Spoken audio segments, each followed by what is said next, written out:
Good day to all of you students. Today I shall teach you class 9th economics, chapter 2nd. Name of the chapter is People as Resource. It's a part 3rd of this chapter. Student, it's a part 3rd and it starts from here. Do you notice any difference between the two friends? क्या आपने जो है दो friends में difference देखा कि उनमें क्या अंतर था? और वो दो फ्रेंड्स थे student, Vilas and Sakal. What are those? वो क्या थे? Activity: visit a nearby village or slum area and write down a case study of a boy or girl of your age facing the same condition as Vilas or Sakal. Student, you can do any activity. आप इस activity को कर सकते हो. You can go to the nearby village or slum area. आप अपने पास के किसी गांव या स्लम एरिया में जाके वहाँ देख सकते हो कि कोई बॉय है या लड़का है और उनकी क्या कंडीशन है, जिस तरह के विलास और सकल की थी. इन द टू केसेस, ये हमने दो केसेस पढ़े स्टूडेंट, विलास और सकल के बारे में. In the two cases studies we saw Sakal went to school. हमने क्या देखा था स्टूडेंट? हम ये देखा कि सकल तो स्कूल गया था और विलास जो था वो स्कूल नहीं गया. सकल was physically strong and healthy, और जो सकल था वो फिजिकली स्ट्रॉन्ग भी था, हेल्दी भी था. There was no need for him to visit the doctor frequently, और कहते कोई ज़रूरत ही नहीं थी उनको डॉक्टर के पास जाने के लिए. विलास वॉज ए पेशेंट, और दूसरी साइड पे देखो तो विलास क्या था? वो पेशेंट था आर्थराइटिस बीमारी का. He lack the means to visit the doctor, और उसके पास साधन भी नहीं थे, पैसा भी नहीं था डॉक्टर से ट्रीटमेंट के लिए. सकल acquired degree in computer programming, और सकल ने जो है एक डिग्री हासिल की थी कंप्यूटर प्रोग्रामिंग में. और सकल found a job in A private firm, और सकल को जो जॉब भी मिल गई थी एक प्राइवेट कंपनी में. Where Vilas continue with the same work as a mother, और विलास जो है लगातार जो है वो अपनी मदर का जो काम था वो उसी को ही करता रहा. He earned a meagre income like his mother to support a family, और उसकी जो इनकम थी वो भी बहुत मीगर थी, बहुत कम इनकम थी जिस तरह की उसकी मदर की थी. और इतनी इनकम कम थी कि वो अपने फैमिली को जो है बड़ी मुश्किल से सपोर्ट कर पाता था. In the case of Sakal, several years of education added to the quality of labour. In the case of Sakal, और अगर हम सकल की लाइफ देखते हैं तो क्या था student? Several years of education, उसने बहुत साल जो अपनी एजुकेशन की थी, और उससे क्या हुआ, इतना पढ़ने से जो क्या हुआ एजुकेशन से, added to the quality of labour, और जो उसकी लेबर थी उसमें क्वालिटी थी, उसके वर्क के अंदर जो है क्वालिटी थी. This enhanced his total productivity. कहते उसकी एजुकेशन की वजह से क्या था, उसकी प्रोडक्टिविटी भी ज़्यादा थी, और total productivity adds to the growth of the economy. और कहते पहले तो क्या था कि उसकी क्वालिटी थी एजुकेशन में, फिर उसकी वजह से टोटल प्रोडक्टिविटी थी, और टोटल प्रोडक्टिविटी की वजह से जो उसकी फैमिली इकोनॉमी थी वो अच्छी थी. This in turn pays an individual through salary और in some other form of his choice. This in turns pay an individual through salary. कहते जब अच्छी एजुकेशन थी, अच्छी प्रोडक्टिविटी थी और पैसा भी था, तो इससे क्या हुआ student? This in turns page an individual through salary. तो इससे क्या हो गया? इंडिविजुअल एक व्यक्ति की सैलरी अच्छी होती है, एंड और in some other forms of choice, और अपनी उसकी जो कुछ और भी चॉइस होती हैं. इन केस ऑफ विलास, और स्टूडेंट हमने विलास के केस में क्या देखा? They could not be any education और health care in the early parts of his life.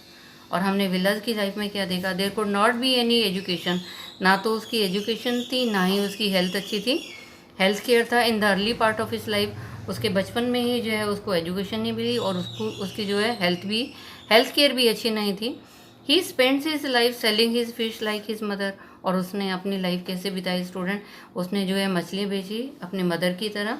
Henceforth he draws the same salary of unskilled labour as his mother, और उसने जो पैसा कमाया वो भी इतना ही था जैसे उसकी जो है मदर की इनकम थी. Investment in human resource via education and medical care can give high rates of return in future.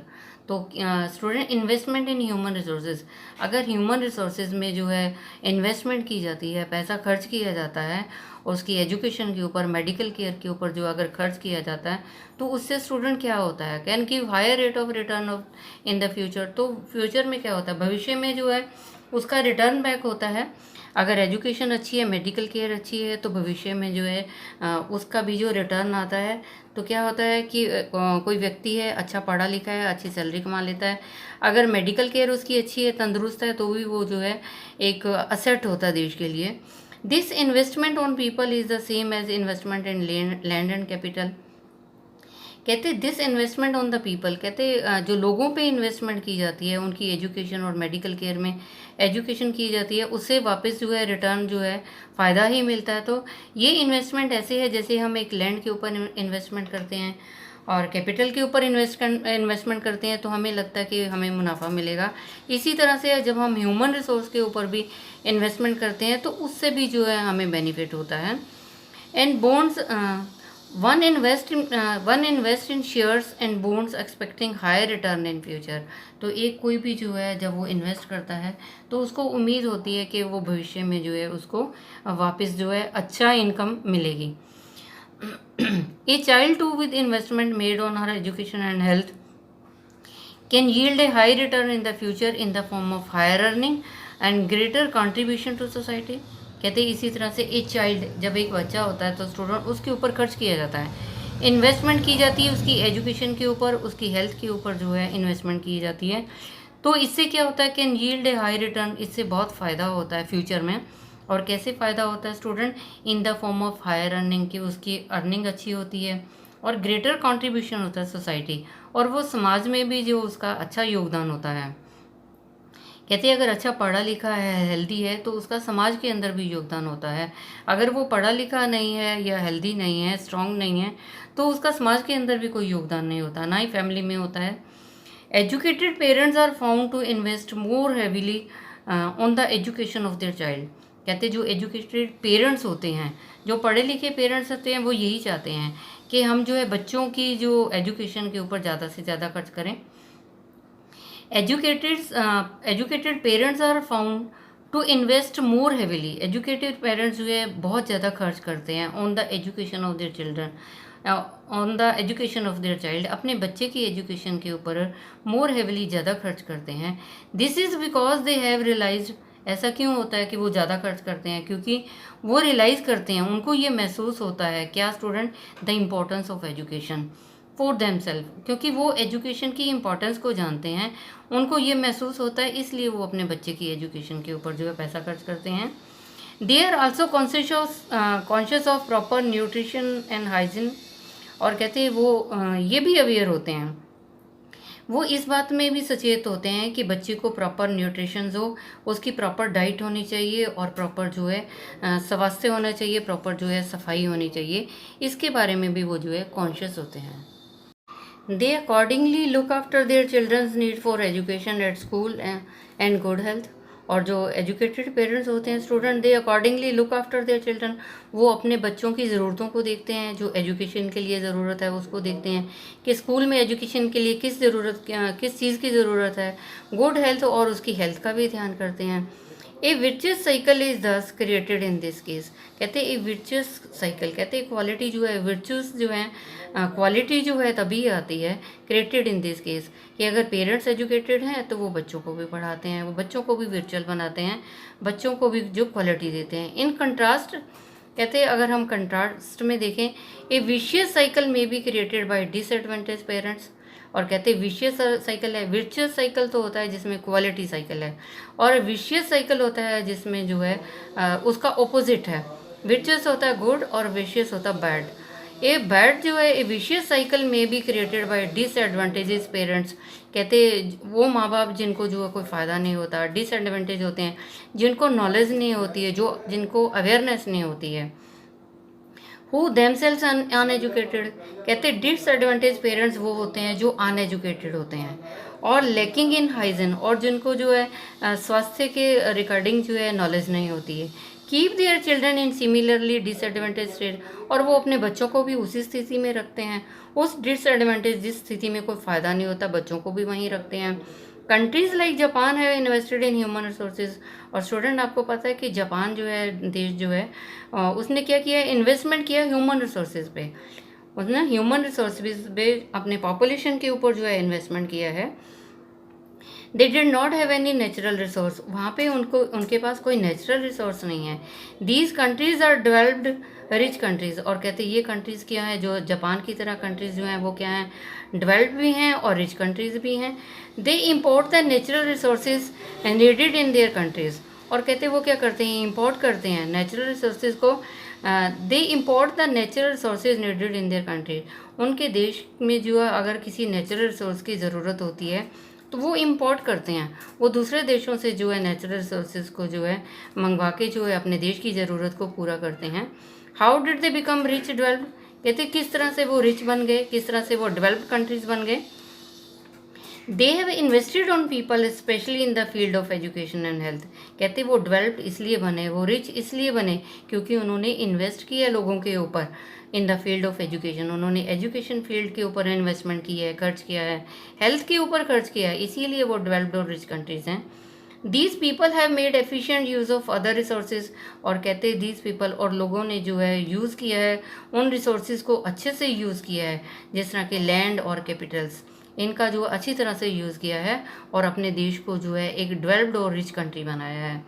Efficiency and technology evolved by people have made this country rich developed, कहते efficiency, उनकी technology है, जो technique है, science है, उसमें भी जो है एफिशिएंट हैं वो, और इस वजह से क्या हुआ, उन्होंने अपनी कंट्री को रिच और डेवलप किया है, डेवलप्ड कंट्रीज हैं। Student, our next point is economic activities by man and women, कि मैन आदमी और औरत जो हैं उनकी इकोनॉमिक एक्टिविटीज़ क्या हैं, वो पैसा कमाने के लिए उनकी क्या एक्टिविटीज़ होती हैं।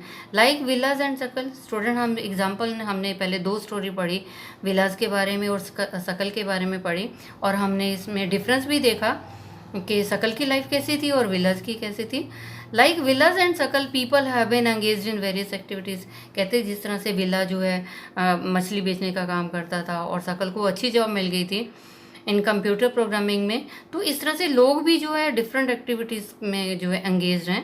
We saw that the Vilas sold fish, हमने देखा कि विला जो है मछली बेचता था। सकल got a job in the firm, और सकल को जो है कंपनी में जो है जॉब मिल गई।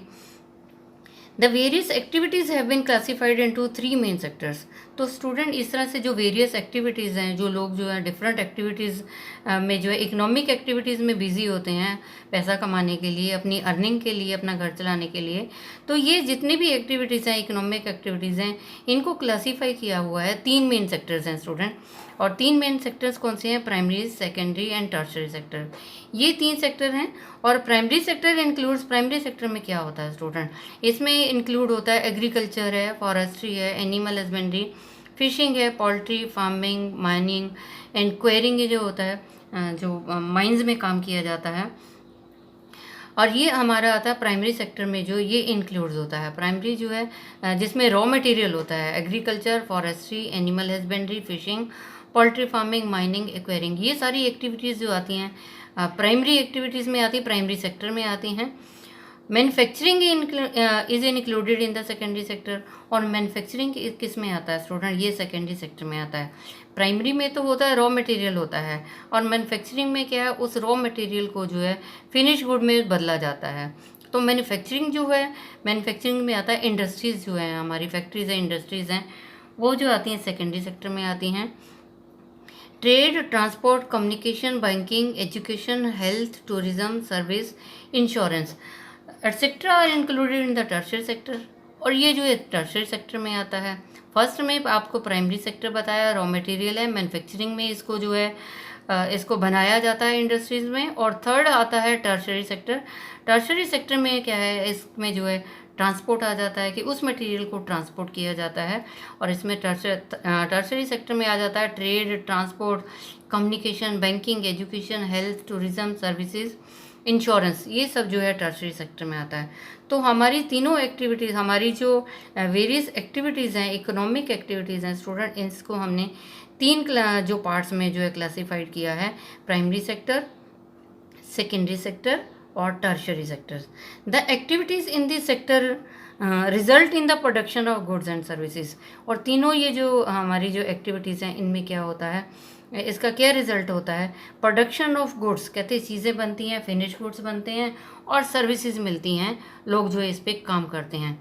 These activities add value to the national income, और ये तीनों जो हमारे सेक्टर्स हैं, और तीनों सेक्टर्स में ये जो एक्टिविटीज़ हैं, इससे क्या होता है, हमारे जो ये तीनों एक्टिविटीज़ की जो अर्निंग होती है, ये ऐड करती हैं हमारे नेशनल इनकम, जो हमारी नेशनल इनकम है उसकी वैल्यू में जो है ऐड होती हैं। These activities are called economic activities, और जिस एक्टिविटी से जो है पैसा कमाया जाता है स्टूडेंट, उसको बोलते हैं economic activities. Economic activities have two parts. Economic activities के दो पार्ट्स हैं, market activities and non market activities. तो इकोनॉमिक एक्टिविटीज़ के आगे फर्दर दो हिस्से हैं, मार्केट एक्टिविटीज़ और नॉन मार्केट एक्टिविटीज़। तो market activities involve remuneration to anyone who performs, that is activity perform for pay और प्रॉफिट। मार्केट एक्टिविटी वो एक्टिविटी होती है जो ये रिमनरेशन जिसमें होती हैं, वो एक्टिविटीज़ होती हैं जिसमें एक व्यक्ति क्या परफॉर्म करता है, एक्टिविटी परफॉर्म्ड फॉर पे और प्रॉफिट, जिसमें पेमेंट होती है, जिसमें फ़ायदा होता है, उसको मार्केट एक्टिविटी बोलते हैं। These include production of goods और सर्विसेज। इसमें क्या इंक्लूड होता है कि फिनिश गुड्स बनाए जाते हैं और सर्विसेज इंक्लूड होती हैं, इंक्लूडिंग गवर्नमेंट सर्विसेज, और इसमें गवर्नमेंट सर्विसेज भी इंक्लूड होती हैं। Non market activities are the production for self consumption.